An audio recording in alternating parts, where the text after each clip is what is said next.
All right, guys, welcome back to the Kitchen Table Podcast, where business gets done. I'm your host, Ken Baden, and today we have one Nick Zarachowics, Nick Z, because you're not going to be able to say that ever again. You can or try. Spell it. I actually can spell it, but that's because Nick's been with me now for how many years?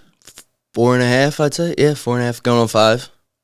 Since this company's inception and since my first company's inception. So Nick has been with me since, so there was Baden Consulting and then another company who shall not be named, and then Potomac, right? Mm-hmm. Yep. So Nick's been with me since the very, very, very beginning, and I thought, what more fitting person could I pull on? You know, I like pulling people in from the company every once in a while because I think that gives us a nice little, another person's take on kind of what's going on. This is a podcast where I have been branching out and doing more, just shit that I want to talk about. That's not always business, like when I have my brother on, but we still tie it in. I do understand that most of my demographic is sales folks, entrepreneurs, CEOs, intellectuals somehow that found themselves watching this and were tricked into thinking that that's what I was. I'm just kidding. But in all seriousness, Nick's got some good insight. So I don't know. I wanted to have Nicholas on. I literally just dragged him in. It was like, come on, Nick, you're going to be on the podcast. So pretty much. He's really excited about it, if you can't tell. But we've had Brett on, and now Brett's doing his own thing. We've had Justin on, and so really, I think Nick, were you here before Justin? Yeats? He came on Saturday, I came on Monday, and yeah, he's got me by like 2 days. And Yates is my cousin, so I mean, there's there was some familial, like he was one where he's like, I'm not coming out today. I'm like, That was that Saturday. I'll be there in 2 minutes. You know what I mean? I didn't coming to get you. I didn't say it as nicely as that, but I remember when I picked Nick up, you had longer hair back then. You were a lot skinnier. You looked like James Franco. Yeah, pretty much, man. I was gonna say you look like a stoner James Franco. Yeah, that's what, James Franco looks like a stoner, so all I ever think about is James Franco and Pineapple Express. Mm-hmm. Can you see it a little bit? He's got weight on him now. Back then, I found some pictures of you. I dressed up like him as one Halloween, actually. Yeah? Yeah. Yeah, there you go. That actually makes sense. Yeah. So he didn't have I don't think you had like the beard or whatever. Nah, you had like a little like goatee or something. When I was actually in high school, I did have the long stoner hair, of course, but yeah. So yeah, needless to say, my hopes weren't high that he was going to be one that I would retain.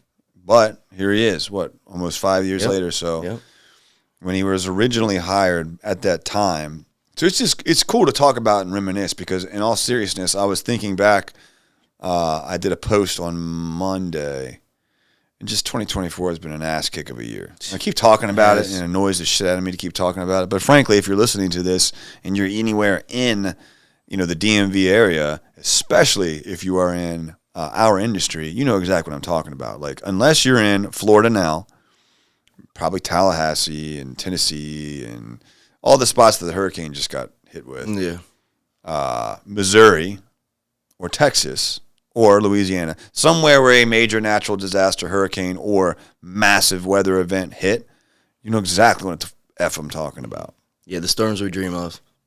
Yeah, well, they just don't happen here in this market. I mean, which I suppose is why I was always so pessimistic about doing the insurance restoration deal in roofing. But the reality is to be fair, insurance carriers were paying for storm damage, real storm damage, that I just would have never considered like storm damage. Yeah. You know what I mean? Mm-hmm. I'm like, really? That's all it is? Yeah, it's all it takes, yeah. And since then, in that very short amount of time, only a few years, they've completely like changed the whole scope. Like what was originally like, all right, as long as you have a couple of these, on one slope has become like, all right, well, you need like 60% of the roof completely smoked in order for us to more consider than half this. the roof, yeah. And even then, we're going to make sure that you have to, like, fight. Fight and fight, yeah. So, at any rate, we're not going to dwell on that. Let's talk about specifics, because not everyone listening to this show is in insurance restoration or in roofing for that matter, or even in remodeling, I would hope. God help you if you are.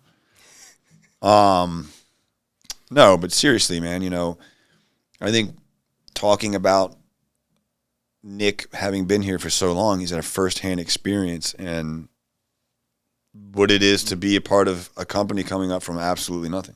Literally. Yeah, literally. We started off and our office was literally your kitchen table. Mm-hmm. Ironic enough. Yeah, the literal kitchen table. I was picking him up, and that's the other thing. Picking him up, I was picking everybody up. Yep. The office was my apartment, the kitchen table, and it was right around the time, a couple months before COVID hit. And then it was like, forget an office, you know what I mean? Mm-hmm. Not that we could have afforded one anyways. But it worked out in some ways because, it worked out in some ways because we were able to use, we were able to use the apartment complex as like a conference room. Mm-hmm. And we just like, basically, we're the only ones that ever used it. And so we just like perpetually rented it like every Monday for like 10 a.m. All the ladies working there, got to know all the guys and everything. I mean, it worked out well, man. We got the distributors and stuff that came there. It was fine for what it was. And although now that I look back, you know, I wonder, like, with the manufacturers and stuff, like Genesis is like, oh, I thought you were full of shit. Our rep for Shingle, she was like, yeah, I thought you were fake. Like, she showed up one day and it was like, I don't know. I was sick, and I'm never sick. And so, like, she called, and I was just, like, in bed. And it was just, like, missed her. And I felt so bad. But she was like, this dude's full of shit. This is fake. Apartment complex. Yeah. Right. And then now she's, you know, fastest to achieve their platinum designation. So we've come a long way. But I'd like to focus on a few specifics, but I just wanted to give you guys some background into his James Franco past and now his little mini muscle man present. But in all seriousness, Nick's been a staple of loyalty and growth. He's grown a whole lot. You know, Nick's learned just about everything that I could hope he would. And so, like, having someone like that is so powerful. So I can talk about it from my side of, like, what it's like to have brought somebody up and knowing that they know the things that I need them to know to pass on to someone else. And then to get his perspective of what it's like to have been a part of building something to where we're at so far. But, you know, kind of getting back to, like, when we first got started and working out of the apartment, do you remember, because this is what I was getting at. I was talking about a story, and my ADHD just took off, but I was talking about a post I made. And the story I was talking about was because I was thinking about 2024 being a kick in the nuts. And the reason I was thinking about it is I talked to, I'm not going to mention him by name, but one of my mentors. And that particular mentor, I was, like, bitching about the situation with these adjusters and, like, possibly even, like, you know, we should go to the Becca's on fire right now. My wife's an attorney, and she's like, this is bullshit. Like, everything that's going on, it's obvious, such obvious bullshit. The insurance carriers are so obviously, like, for instance, all of the laws were adopted across all the states at the same time, which tell you basically one thing, which is, you know, the lobbyists all got together and just were like, hey, this is what we're doing. And it just, because the states all decide on that shit themselves. So for that all to happen the same time across all the different states, you know what I mean? Clearly, people are in people's pockets, but that's not shocking, right? Like, these are billion-dollar-a-year industries that do whatever the hell they want. And they certainly, from my opinion, do not give a shit about, they're not about helping their carriers. You know what I mean? Like, they're about to get ransacked in Florida, but because of that very same thing, the rates for insurance is, like, more than mortgages now in Florida. So, like, you can't even afford to insure your property, and you got to have property insurance. So, but I digress.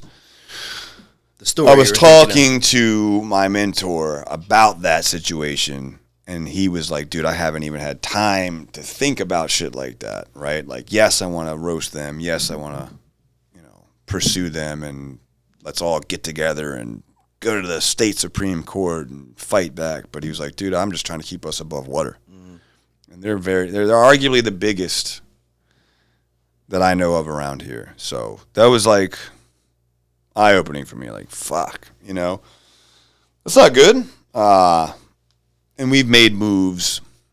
I mean, God, the amount of changes we made in just the last year. I think you were here. I know you were in and out, but like we had solar, bathrooms. You know, I had an assistant. I've had multiple assistants. I've had an office manager. We had a call center. I mean, this office was like 5 times the size. Yeah. We were still more profitable. But, you know, we were jamming. And the irony is we nixed those 2 departments because they were like, oh, they're not going to be profitable in the timeline that we need. And then, to be fair, the current timeline then, they weren't, right? So we nixed everything to focus on insurance restoration, insurance roofing, the thing that we wanted to be the best at, and then we were going to add in retail and then focus on, you know, the main thing that we are looking to build, scale, and sell. I mean, it's just been a kick in the nuts all year. All year. But the reason I'm bringing that up really is because that post-COVID, remember that fucking COVID test thing we did? Yeah. So I was talking about like the ability to adapt, the ability. So thank you for keeping up with my ADHD, by the way. If you got ADHD, maybe you're like equally like following along, but if you don't, you're like, what the fuck is this guy talking about? Sorry. Can't take medicine. I'm stone sober and they just won't let me do it. Yeah. So unless I'm like, if you'll notice most of the time when I'm sitting in here, it's like the end of the day and I'm like trying to keep my eyes open, but at least I can like hold a conversation. And that's like the only time I can like talk slowly. But if I've got any kind of caffeine and stuff, I'm like, yep. I just drank a 5-hour, so we'll do our best. But see, like that technically counts as a deviation from the story, an ADHD moment. But so adapting. Back to the story. Bottom line is 2024 has sucked. My mentors and companies much bigger than our own are really feeling it, even more so than I thought. And I wanted to focus on like, you know, adapting, you know, the need to be able to, you know, kind of one of the key things behind being an entrepreneur or a business, especially like where we're at, is like the ability to move and move quick. You know what I mean? Mm-hmm. Like, I think for any entrepreneur or high-level executive, you have to be in a position where you got to just like, sometimes you just have to act. Like, you don't have the luxury of being able to sit and weigh decisions. In fact, the same day that I made that post, I read another post that was, and it was all the same day. This other post I read said something to the effect of, I win so often because I'm quick to take action. By the time everyone else has analyzed everything, I've failed 3 times and figured out a better way. The best solution to it, yeah. And I was like, dude, I couldn't agree more, you know? And it just made me think about, like, not just 2024, but, like, 2020. So, for instance, when we first started, now this gets me right back to the beginning. When we first started, COVID hit. Yep.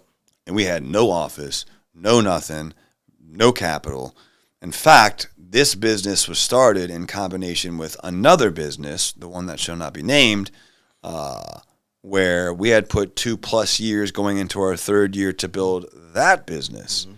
That was going to be retail, and this one was going to be insurance. And that business was full retail. So what I mean by that is, like, we didn't touch insurance. We didn't know what to do with insurance. We just built that model the way I knew to build that. And it was successful. I mean, we had built it. It was successful.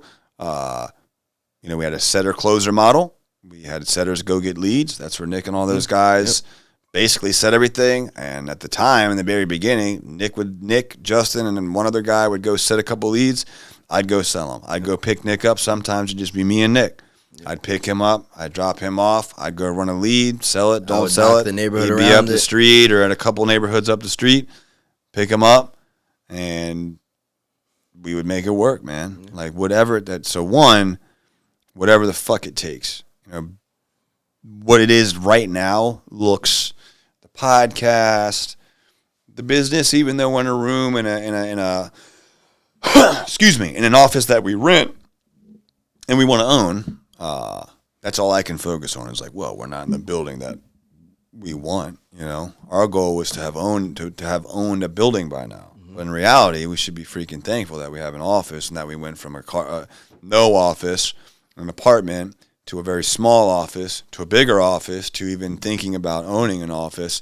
And frankly, given the circumstances this year, the ability to pull back, cut some payroll, and find ourselves where we're like, we better be up by the end of the year. Our goals, we got to be up by the end of the year and like be up and be profitable. Not everybody even has that choice. Mm-hmm.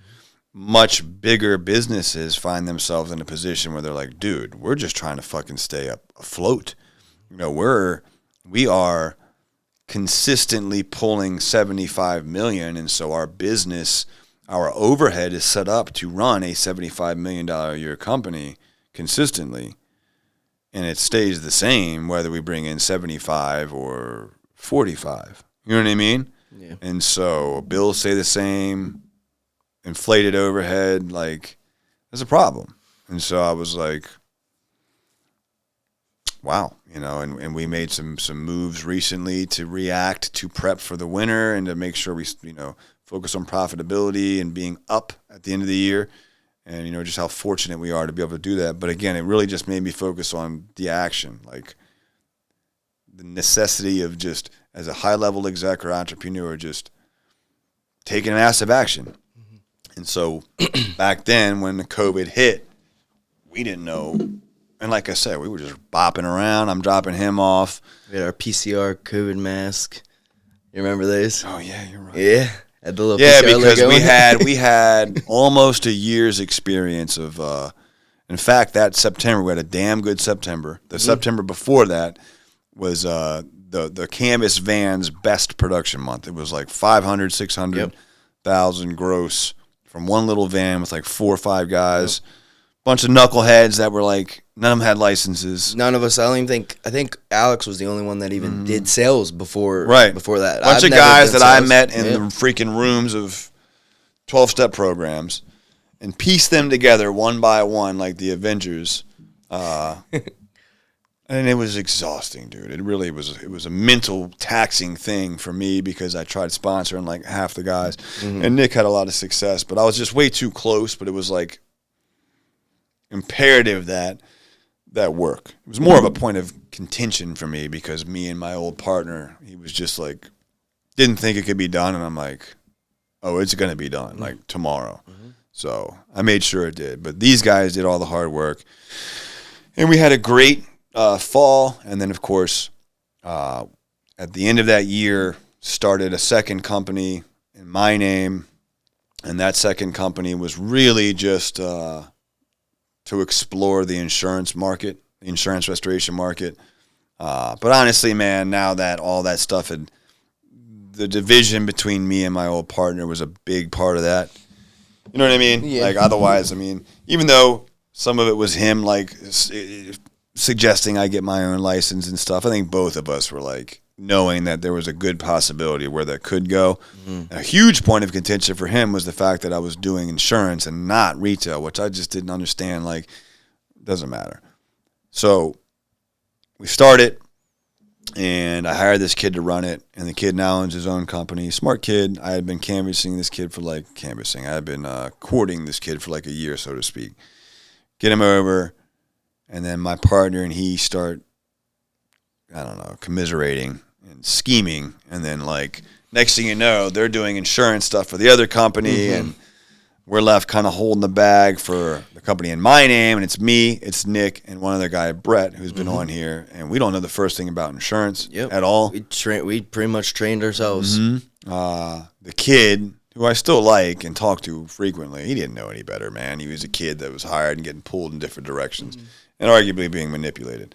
But you know, I'm responsible for, at the time, the other company because I had built the other company, and I'm the only one. Mind you, the guy that was a partner of mine was a full-time union worker who had never done a freaking anything to do with any of this industry ever. He was just somebody I approached because he was a good friend of mine, and frankly, I thought he had his license that I needed, and he didn't. But he went and got it. That's neither here nor there. Point is tying this all back together, taking massive action, not letting analysis paralysis, like when the moment strikes and just having to just figure it the fuck out.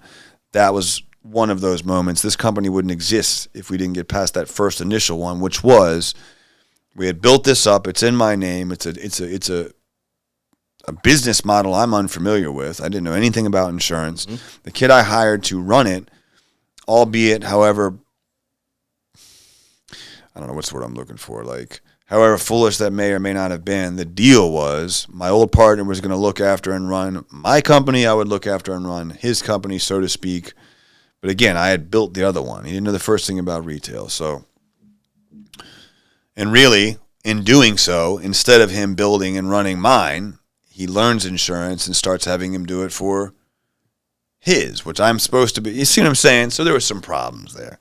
The bottom line is we recognized pretty early on that we had this 20 jobs or so that we had gotten, and they just weren't being attended to. And the fact is this is in my name. You know, however stupid all that arrangement was, this business was in my name. So the reality is like, if this goes down, I'm in trouble, right? Like, literally, I'm attached to this business.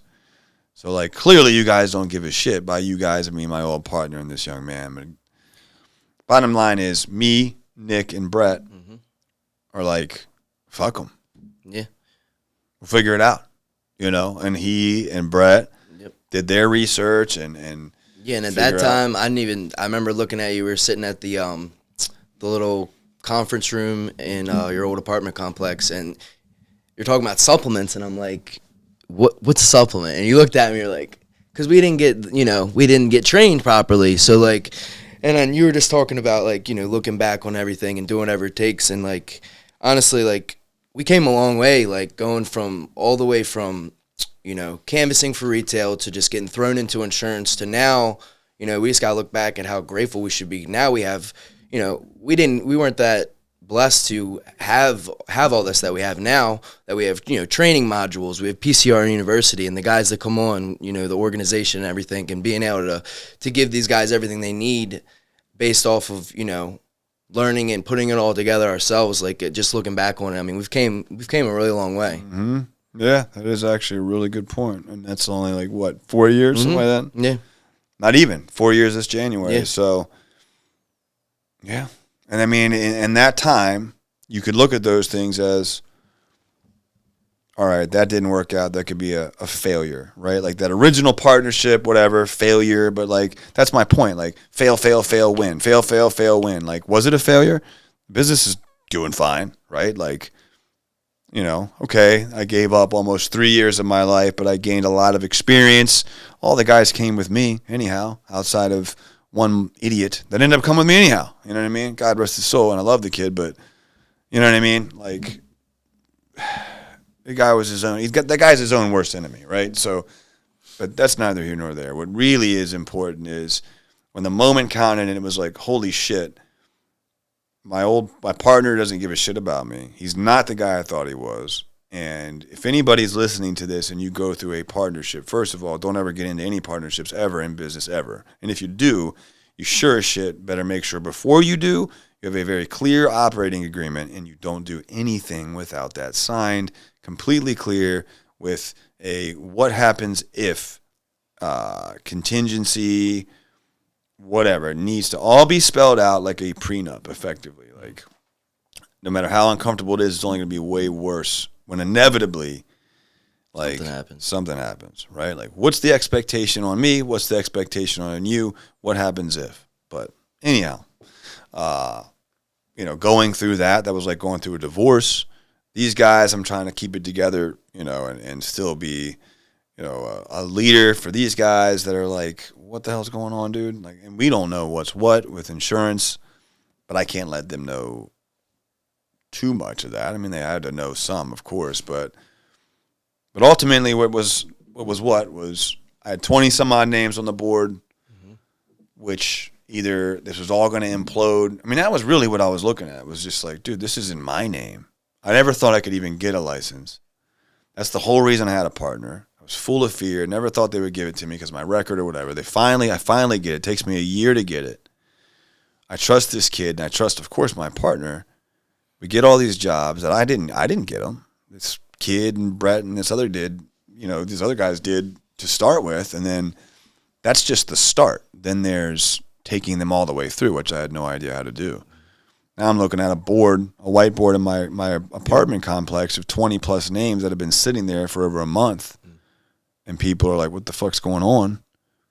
And that's when I was like, "I have to do something, man." That's when you took over. I remember.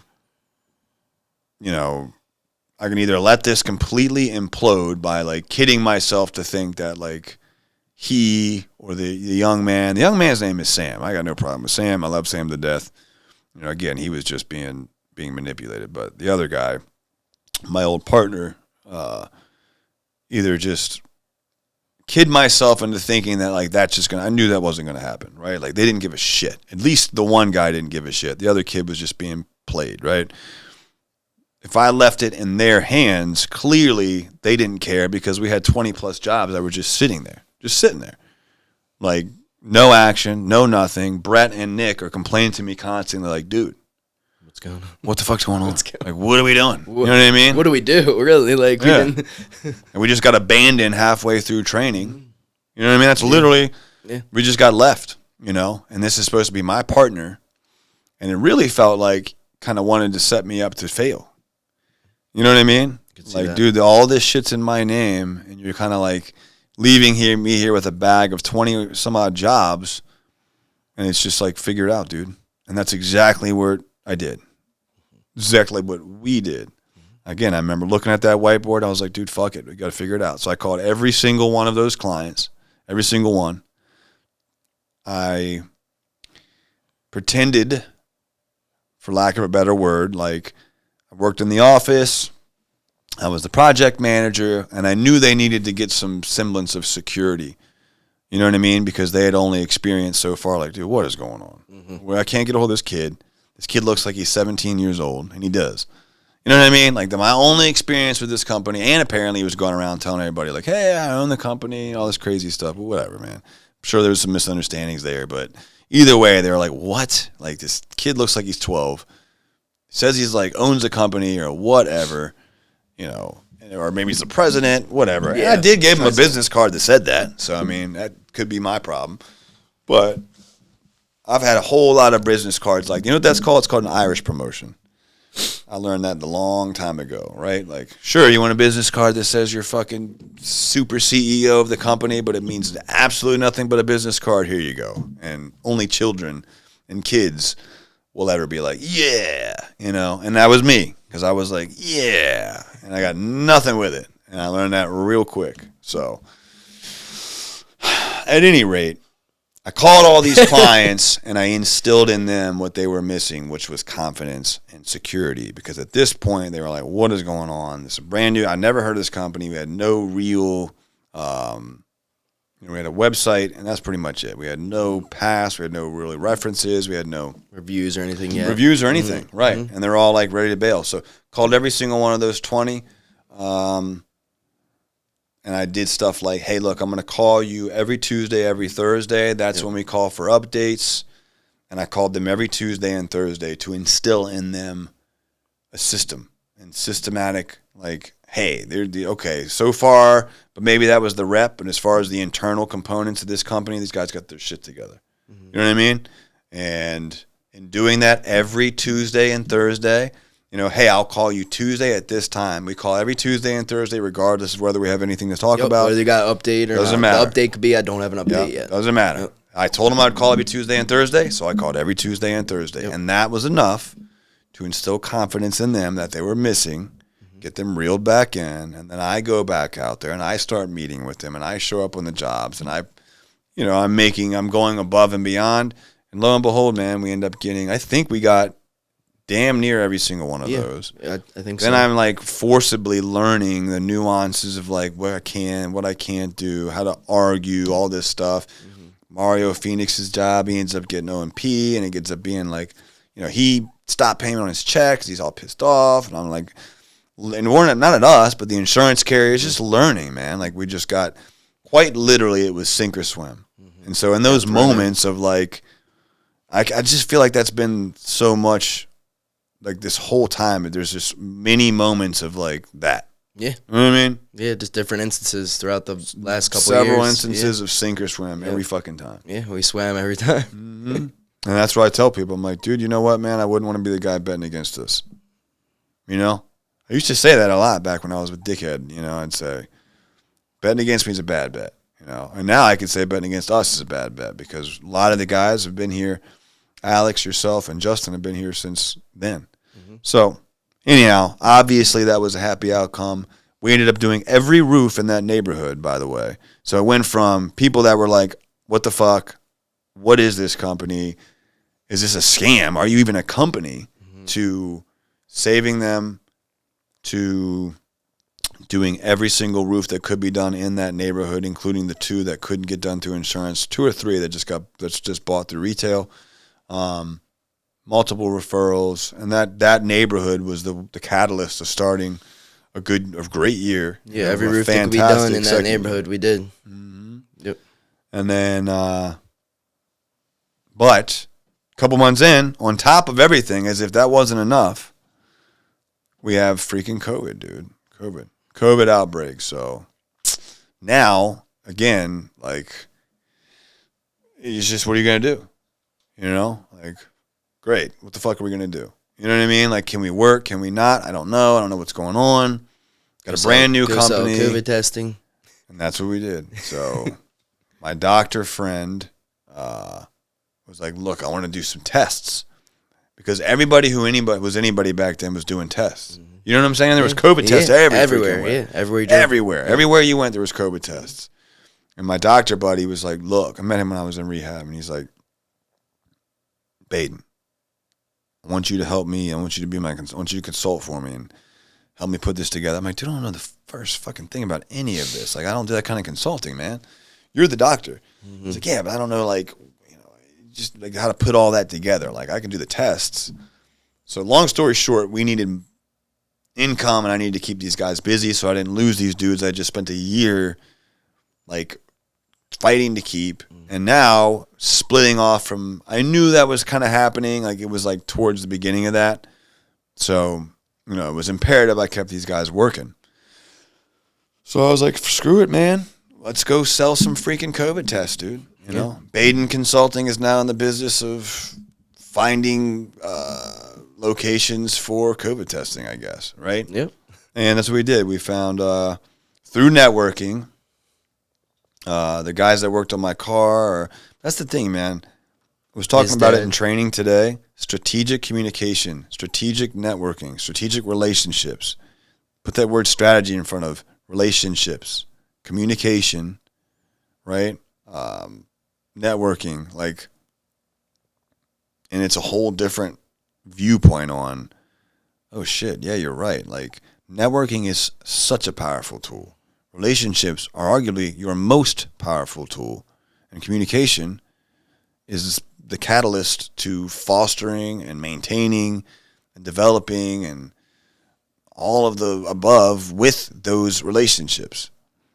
Like, you just gotta, like, why would you not think about it from a strategic standpoint? So at any rate, like, networking for me has always been like such a big thing, but I also can't help but like talk to the guy at the fucking gas station for like 20 minutes. Like, it's across from me. You went to get your 5 hour. Yeah, exactly. I can't help it. So, but when you use that and turn it into a way to make money, but now I'm lost. Okay. So networking. Hold on, Mo.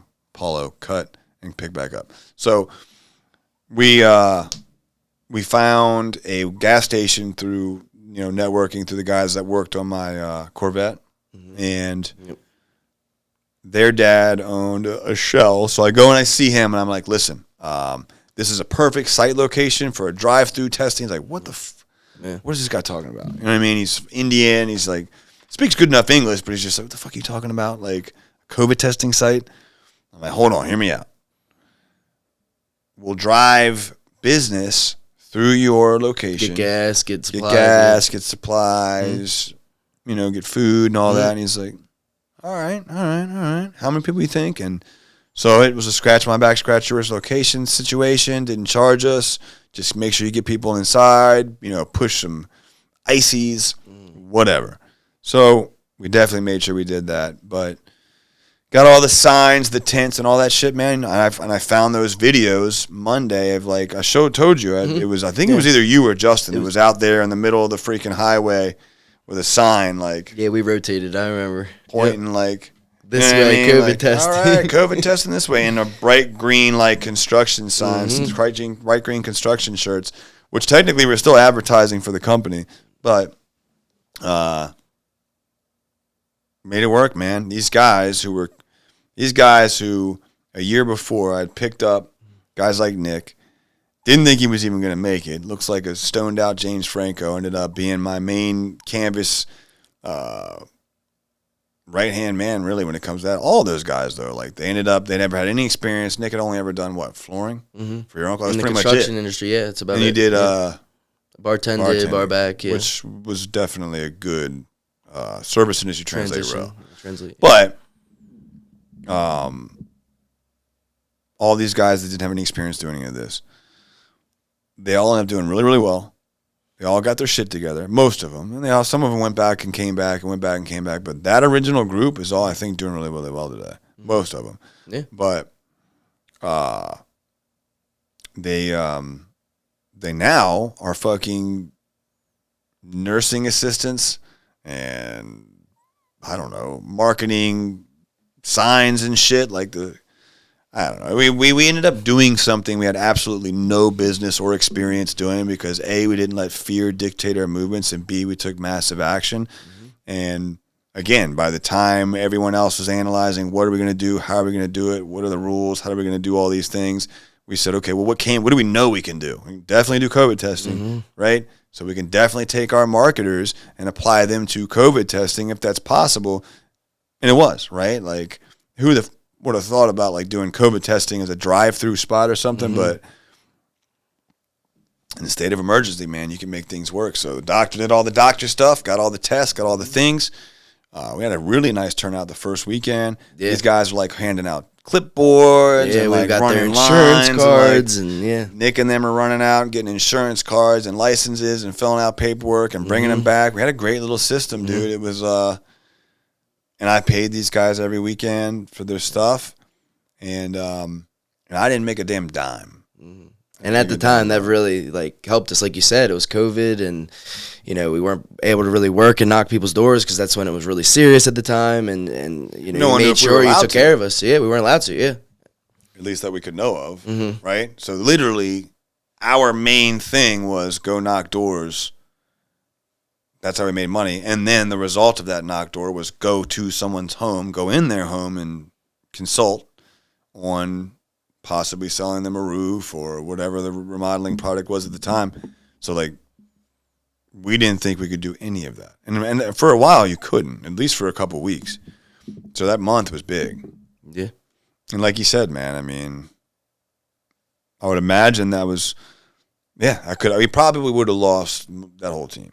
I mean, could you have survived? No, for a month? And that's part of the reason. I've stayed with you throughout everything because you always made sure that we had a position, we were getting paid, no matter from the lows of having to get split up between the other company and either going this way or this way. We got to choose. It was up to us. Hey, you either go with him or you come with me. And I feel like I made the right choice of sticking it out and riding with Kenny. I think at first we could only install one roof a day. I mean, one roof a week. One or two a week. One or two a week. And then no more than two a week. No more than two a week. And then we worked our way up, and then we had five in a week, and we worked our way all the way 4.5 years later to this. So not even, it'd be 4 years in January. Yeah.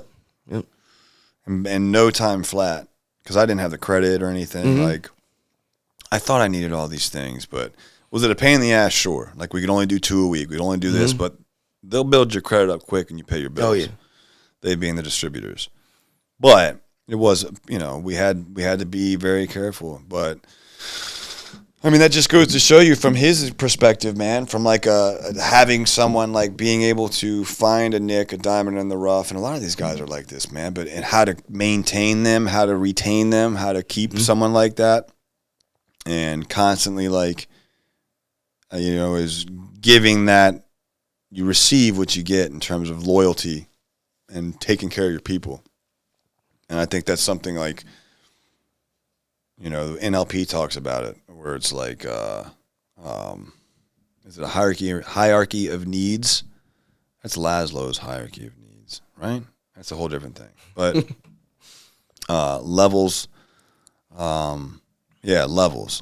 training, where it's like you're either in level 1, 2, 3, and 4. It tells you about basically like where you're at. Like I'm an entrepreneur, which is like level 4 or 5, or you're like one right before that, which is like, I'm looking for independence, but I really like the consistency more. So I value, but I need to be heard. I need to be taken care of, right? Like I need to feel like I'm secure, or I got to go do that on my own. That's ultimately what drove me out. It was like I was all about the entrepreneur route. I was fine with that. I was fine with building up a company. I had a good buddy that was willing to help me build up that company, but the owner got in the way and he just fucked it all up. And I was like, well, if the guy at the very top is the biggest and most the weakest link, that's a problem, right? So, and I was tired of being lied to. I was tired of, and I vowed too that I was like, I will never do that. You know what I mean? Like, not having my paycheck on Friday was just so wild to me. You know what I mean? I had a lot of things happen, and I had done a lot of shit in my addiction. But like in the professional world, having a job and working the hours, and it's just like, oh man, just not there. Like, can't pay what? This week. It was just so bizarre to me, and I'm like, oh no, that'll never happen again. I'll never be a part of something. I watched this man have 3 different crews of these poor Spanish guys, man, come in and look, and they're lucky he didn't kill his ass. 3 different crews to the tune of probably like 20, 30 grand a piece. You know what I mean? Come in on Friday and just wait and wait and wait. And I knew he didn't have it. You know what I mean? So I knew it was only a matter of time before it was me again. And I should have left before that. But fear will screw you up, man. But fortunately, it was only once or twice before I was like, no, we're not doing this again. You know what I mean? Like, fool me once, shame on you. Fool me twice, shame on me kind of thing, right? So the first time my check wasn't there, I was like, no, we ain't doing that. Adios. So started putting the affairs in order to get the license. And that's the other thing, though. That's why I didn't get because I knew, like, this fool's going to see my license. He's going to freaking sue me, whatever. I didn't know the rules. I didn't know what I could and couldn't do. And now I do, and I would have been fine. But whatever. So I guess the main the reason I'm talking about this is with everything going on, man, like, it can be easy to panic. It can be easy to like, shit, let's look at this thing, you know what I mean? And sometimes you've got to have I'm talking to you, you don't have to be a business owner. You could be, somebody who works somewhere and it's like, shit, man, over here looks way better. But in times like this, it's like so imperative that you do a quick assessment of like, all right, what's really what? And we not just, it's not just knee jerk, but once it's, all right, cool, this is it, that's it, boom, action. You know what I mean? Like we don't get involved in analysis paralysis. We don't overthink. And sometimes it doesn't work. But again, by the time I've failed 2-3 times and figured out a better way, you're still analyzing data. And so like, shit, thank God. But you know what? Here's the other thing. When it's had to work, it's worked. And by all intents and purposes, that COVID testing site location experiment, I failed. I didn't make any money. But did I fail? Because I did that. Retain your employees? Retain my people, and out of that, 2 or 3 of them are still here. And one of them's in North Carolina doing great, married. Just sent me another rep. The rep didn't work out, but would still work for me today, and is like wants to do business together in Carolina. You know what I mean? Like because of shit like that, I would believe. You know what I mean, Justin? Definitely. Oh, I know you're talking about. He's like, and I would imagine it's because of stuff like that. And it's not just that one thing, but they knew I didn't make any money. You know what I mean? And I'm making sure that they got paid, and I just never got I just never got paid. The doctor didn't get paid either. He took a not much only did bigger you hit. pay us, but you bought all those signs, all the different things that were needed to put that in the motion. It was a situation with the insurance. This is timing, dude. Timing was bad. Had we jumped on it earlier, and we didn't. We didn't jump on it. So that's another lesson. Great idea, bad timing. You know what I mean? Like, too little, too late. We jumped on it when everybody else had already gone in there and cleaned up, and insurance was like, nah, man. Election happened, and it was like, yeah, we're not paying anymore. So it is what it is. Figures. Yeah, it figures. But Lesson learned. Lesson learned, and but like I said, man, that quote unquote failure got me lifelong folks, and it wasn't just that one thing. Made sure those guys could eat, then we could get back out and do our thing, and we made shit. You know, we had guys ready to ride or die, and like you said, even when we split, you know, as much as I was pissed at that other guy, I didn't want to involve them in it. I didn't want to. Wasn't going to disparage anybody. Yeah. Just look, this is what it is. You know, this is what we're doing. And it's literally how I handled it. Yeah, it was. I know it was, yeah. Contrary to what I'm sure he would hope. Yeah, because at the time, we didn't know anything that was going on, really. It just was, hey, we're splitting up. You go here, or you come with me. And, you know, glad I made that decision for sure. Yeah. On the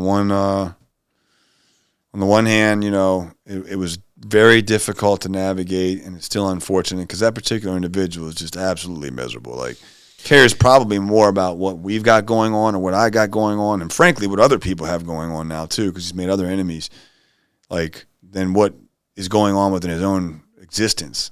Mm-hmm. And I wouldn't know personally, but like just from unfortunate interactions that I've had to continue to deal with. But I don't know, man. What a miserable existence. Plus, aside from all that, like you said, you essentially built that other company. You hired us all. Like, what? You know what I mean? We barely knew who that person was. We worked for you. You hired us. You picked us out individually. You trained us. You know what I mean? So it was kind of an easy decision. You know what I mean? Yeah. And I think that was a big part of the problem, by the way. I think he felt threatened by that because there was a lot of, like, that was started the beginning of the end, by the way, if you guys want to know. Because I've never mentioned who it was, and I never will. But the big part of the problem, just so you guys can, like, if you guys have partnerships and stuff out there and red flags for me, this guy had a gig where I essentially went and built an entire fucking company where this guy was still a full-time union worker and just picked up the phone. And I'm sure there was a lot of phone calls and stuff, but it wasn't that damn much to where you didn't have to quit your union job, right? So you had the union benefits, union hourly rate, making great money doing that. And oh, by the way, in the background, having a 7-figure remodeling business built on my back, my skill set, my experience, my hires, my systems. You know what I mean? Like, how you could argue anything else is beyond me, because you were a union guy that had nothing to do, an elevator union guy that had a full-time gig. But damn, that's a sweet gig, bro. Yeah. That was a sweet gig you had. But I think he just felt so threatened because he didn't know anyone. Every single person was hired through me. Mm-hmm. Every single person was. You saw how profitable it was. You know what I mean? Then the profits started coming, and then it started being like things like, "Hey man, he sent me like $1,000 and told me not to tell you." And I'm like, "What? For what?" No, like, God. Oh yeah. Yeah. Oh my God. He did it to everybody but you, I think. Yeah. Because I think he knew you were too. Better. He knew better. He knew you, and I think maybe he did. Brett, and Brett told me he was one of the last ones, I think, that he tried. I was like, dude, gave up. Yeah, in fact, that was the last straw. Yeah, one time we were driving by, and we seen his truck, and he flashed, like, I think, like $10,000 at the window, and was like, basically like, hey, come work for me. Yeah. No, dude. Yeah. Oh, they all called me and told me immediately, so I'm sure he thought that was really cool. But they were like, they all immediately called me. They're like, this fucking guy. Yeah. You know what I mean? Like, hated his guts. But at any rate, man, this isn't a show just about that. It's a show about about dealing with adversity. But really, when life kicks you in the fucking nuts, when you have no choice but to, like, make it work and take action, we have done it every time. Mm-hmm. And I think that is so important, because every time you get through one of those instances, you get more and more powerful. You know what I mean? Mm-hmm. And so we had no office, no nothing, didn't know what we were, didn't even know how to do this insurance stuff. But I did know how to do retail. And I would argue retail is a much harder deal. I mean, insurance is much more complex in terms of what's involved. But as far as, like, getting someone to say yes, I mean, that's easy. The retail deal is traditional sales, and that's a lot harder. But you can mess up insurance funds easily. And so, at any rate, we trudged along, and here we find ourselves in the next. By January, will be 4 years, and we have 4x'd year one. Year two, we 6x'd. Yeah, 6x'd. And then last year, we were up 20 points year over year, which wasn't saying much, but considering we nixed 2 departments, I think that was pretty damn good. And then this year, man, that's my whole point. Is here we are this year, and we're fighting our freaking asses off just to be up. We start a new office, which we're like, oh, hell yeah. We're going to start this new office, and in 90 days, that office is going to yield a return on investment. And by the end of the year, we'll have 2 producing offices, and we will be more than that, because I figured Virginia, PA would be producing as well. And it's taken till like 2 months ago to get Delaware fully, completely established, much less the other 2 states. So needless to say, I completely underestimated exactly what was involved. Yeah, and how involved, how long it would take. Yeah. How much money, how much effort. But you know what also, dude, is I misunderstood the amount of people that you can really trust to do these things. And how important it is to have people like Nick and groom them and build them. I just learned that lesson. We just learned that lesson. We let all those folks go last fall because we wanted to scale in preparation for this winter, last winter. And we're like, all right, well, we need some leadership. And we looked around the room, and it was just a bunch of kids, man. Good kids, but kids. And it's like, and they weren't meeting their number goals. It's like, all right, man, it's now or never. And so we let them go and, brought in some outside hires that we thought were leadership. And I had no resumes on any of these guys. I had one guy that had met me on Facebook that talked a good game. And then within 60 days, ended up being an absolute fucking liability with the emotional maturity of like a 7-year-old. You know what I mean? Like, can definitely present well, but, and I mean, the irony is he brought like 6-7 people over, but when someone like that brings 6 or 7 people over, it's like, well, what are the quality of these folks? Yeah.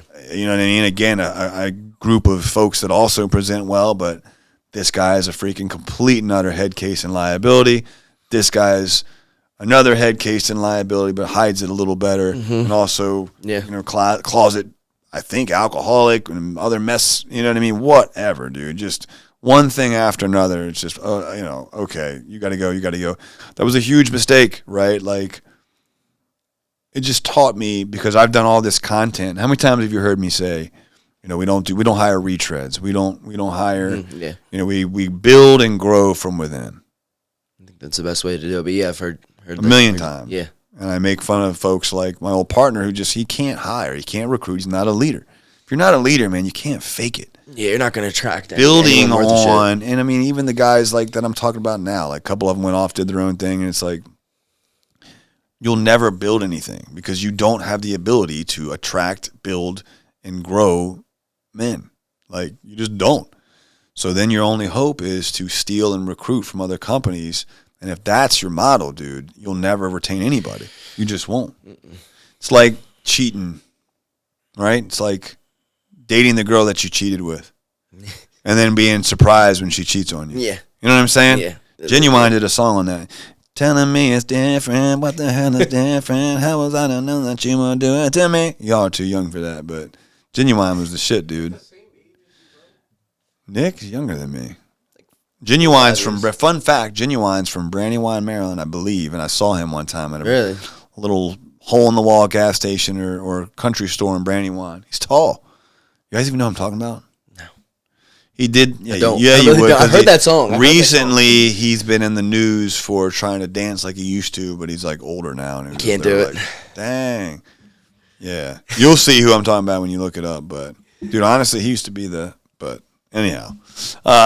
So, yeah, it's like we don't hire retreads. We hired a bunch of and freaking retreads, or at least a couple of them. And it didn't work out, man. It was a disaster, right? At least, though, out of that, we got one. So out of 10 folks, we got one that was worth a shit. But that one that was worth a shit hit, and that one that was worth a shit was able to run Delaware. Took 6 recruiting efforts, 6 meetings, 6 interviews just to try to land that guy. And he's still here. He's a big piece. And I say all that to say, like, huge piece. The amount of time, effort, energy, the amount of failures. There's 6 failures right there to get that one win. But that one win runs Delaware, arguably better than Maryland, right? And now he's being brought in to integrate. And I'm not saying like it's just Maryland by looking over and diverting my attention or our attention to Delaware. Inevitably, there were oversights in Maryland, especially when we hired folks that were outside hires to run Maryland, and they just didn't do a good job. We go back 4 months later. 2 of the guys are working for another company. But the reality is like these guys were all written up in the first quarter of the year for like complete and utter lack of production. Before we ever switched to W-2, so they can't use that as an excuse. They were just on some bum shit, period. My problem is I kept them till the second quarter. And then in one instance, even longer. You know what I mean? And so if there's any lessons to be learned, and any entrepreneurs out there listening to this, one, you're thinking of firing someone and you have all the numbers in your face or all the reasons in your face, you're probably 3 months too late. Probably should have done it 3 to 6 months before. Yeah. That's one. 2, if you know in your gut, and eventually you learn through experiences to trust your gut, especially when it comes to taking massive action, like you see an opportunity and you jump on it. Can I afford to be wrong on that opportunity? Yes. Okay. Take it. You know what I mean? I didn't go bankrupt by trying that other, the COVID testing. It made sure my guys ate, It showed them that I wanted to make sure and put them first. And they would eat first, literally. And, it got me a great team, and a lot of them are still here today. What about you? What is your overall thought process on kind of having watched and been a part of everything from where it was to where it is now, and knowing where we're going? Because that's the cool thing is, like, right now we're fighting our ass off to be up by the end of the year, but still, we know what we can do. We know what we will do. We know by the end of the year we'll be in 2 more states. And one thing I will say that I respect and I appreciate from Nick is Nick backs me up in terms of, like, I can say this, that, or whatever, but I know if someone's new, they're like, yeah, all right.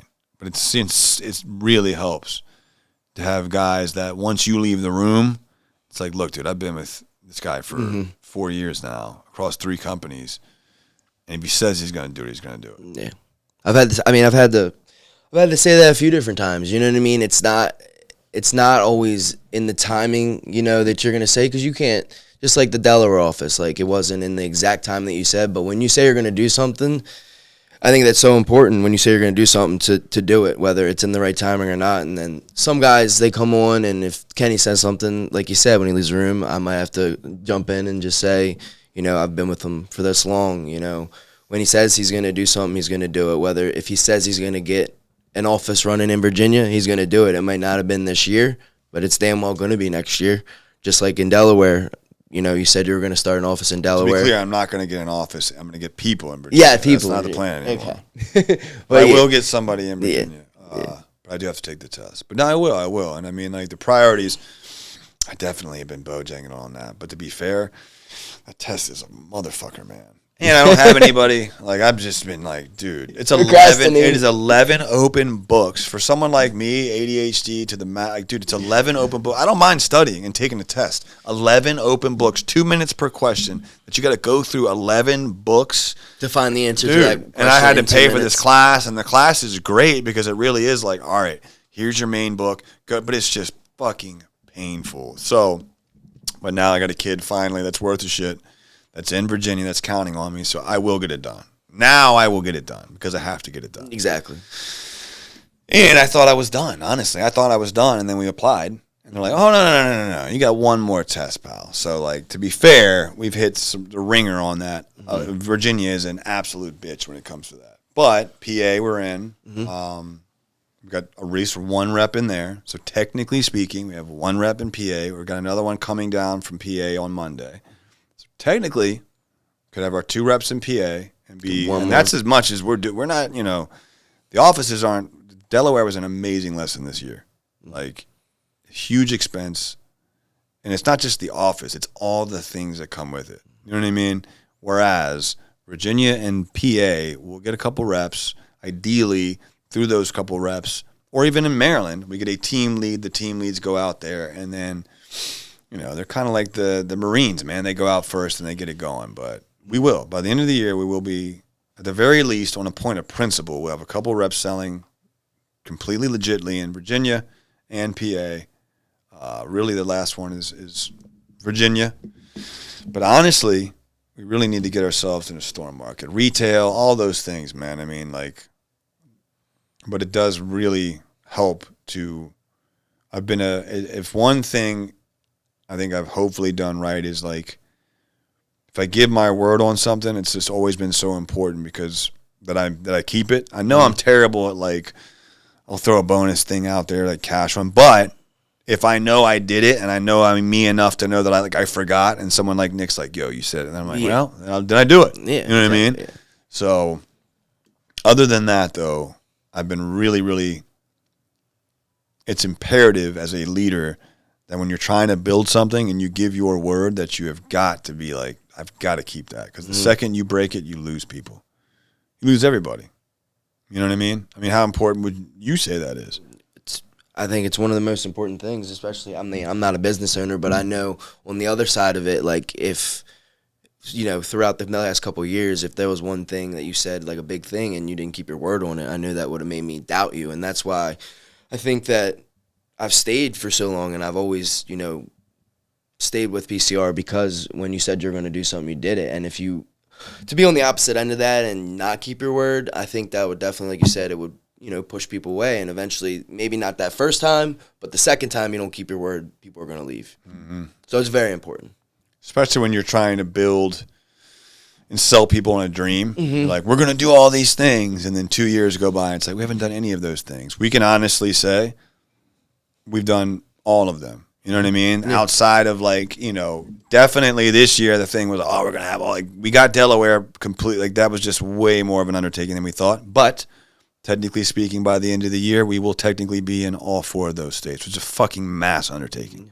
Mass undertaking. I completely underestimated what was involved in that. I mean, completely, which don't we always, but man, I mean, but from just a standpoint of keeping my word, we will be in Virginia.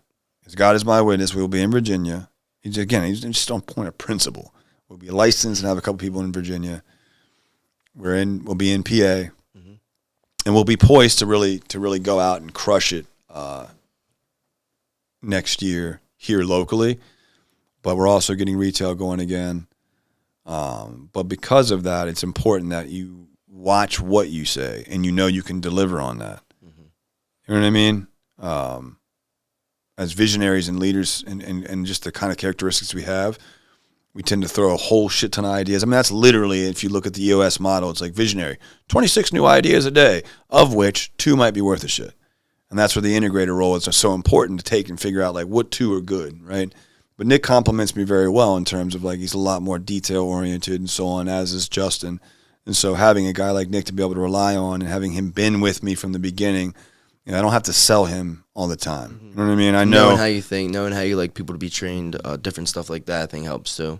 Well, and I know too. I feel anyhow, if I say look, man, we're gonna go do this, it helps me to sell other people on the vision when you have people who've been here from the get go to be yeah, man, he's done everything else he said he was gonna do, and there's guys that have come and gone, but I can say this factually, I don't care, God love them, I do, all of them, but we've never lost one person ever that we were actually there's one person that comes to mind. We have never lost one person that we were man, we can't have that guy go. Mm-hmm. You know what I mean? Not one. I mean, reps come and go, dude, please. You know what I mean? That might have done good at one point and they think they're something special and they go somewhere and it's dude, you were about to be fired. I guess you don't know that, but like you got written up, and like we were just waiting for you to leave, because it was easier that way. Or frankly, because I was trying to be nice and let you finish out your jobs.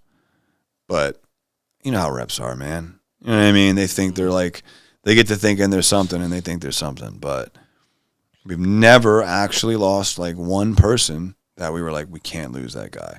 Brian Castillo is one exception that comes to mind. I say his name because love the hell of the kid, he and his brother. But, they had real estate dreams and tried to make it work. And, I didn't want to stand in the way of the kid's dreams. But outside of him, not one. Not one. So, in the last 4 years. So, if you're getting your ass kicked in 2024, I guess I would say keep your eyes open. No, I'd say two things. One, I was talking to a peer of mine, and I was like, yo, I want to start doing a couple more things like consulting and some stuff with the coaching and, even like pursuing that more like organically on my own, and maybe I'll do like a thing here, and maybe I will do that if I really think I have the time. But I've devoted my full time this year to everything PCR, and I was thinking maybe I'll switch that back up like I used to, because things were better when I was focusing on like everything, which is it just doesn't make any sense. Mm-hmm. You know what I mean? But I convinced myself real quick, like, oh well, I was better last year when I was traveling once a month, and I was, I had a consulting client, plus I was doing coaching, plus. It's just like, it just doesn't make sense. Mm-hmm. The reality is 2024 has just been a hard year, man. And I can't imagine doing any better having less time and ability to do it. Exactly. You know what I mean? And I'm not the only one. I mean, dude, anybody that I talk to is like I said, we're over here bitching about like working our butts off to make sure we're up at the end of the year. There are much bigger companies that are just trying to stay afloat. Mm-hmm. So like, thank you God for that, for sure. But if that's you, and whatever you do, you're struggling this year, because everybody is, man. It's a fucking election year. Everything out there right now is negative. Everything's really fucking expensive. Everything's overpriced. They're putting fucking poison in the food. Everything's just fucked up right now. You know what I mean? Mm-hmm. There's like no good news ever. And it's just like, great. You know what I mean? And everybody's just like waiting on the fate of the world to hang in the balance. Yeah. On a little, on a freaking cliff's edge that's like teetering off, brink of World War III, things like that. Little things like that. Complete and utter possible financial collapse. Just all these things that get thrown out there like, all right, sweet. So if you're stressed and if you're worried about that stuff, I'd say fuck it, because if it really does come down to that, we're all going to have to deal with it. Right? And then faith is just something I've been really tapping back into. Like, dude, I was so much stronger, and I was like, you know what, dude, no matter what, we've been through so much worse. Mm-hmm. We've done whatever we had to. We've never not gotten out of it. We've always been resourceful. We've always made it work. Even if we got to do COVID testing, it doesn't matter. Whatever we got to do, we will do whatever it takes to make it work. And we've proven that over and over again, so that's what we'll do. But we're going to finish up. We're going to finish up, right? Because that's what we do. And we're going to be ready to kick ass. But my point with what I was just getting at is my peer who was like listening to me drone on about like, I think I'm going to start doing like everything again. Consulting and this and this and this. And because I was just more effective that way. He was like, or, hear me out, or what if on the other side of all this adversity and dumb shit and bullshit is like you're just waiting on your breakthrough. Mm-hmm. Like if you just dig in and focus on the main thing a little bit longer, like, and you don't give up just before the miracle happens, just before the breakthrough, just before all this bullshit gets wrapped up, and you're poised with 4 offices or whatever, ready to fucking kick ass, and you got some retail going, and you're investing into an actual insurance storm market. What if you're ready to like blow up, and you got 2 years left in your plan? What if? And I'm like, son of a bitch, dude. You know what I mean? Yeah. Son of a bitch. As soon as you said it, I was like... Reeled you back in, and you're like, yep. Yeah, well, entrepreneurs, we get shiny object syndrome, and we're reactive. But anyhow, if that sounds like you, what if on the other side, or what if you dig in, you tighten up, you push through, and you see what you got going on through. And on the other side of that, you're this close to breaking through. You know what I mean? Like a lot of people give up, and they didn't even know they had like this much left rock to chip through before they got to the gold. You know what I mean? Mm-hmm. Yeah. And it's like a mountain of fucking gold, but if they just gave up, and if they had a couple more swings in them, they'd hit pay dirt, you know? And I was like, fair enough, you know? So that's what we'll focus on. We'll keep doing that.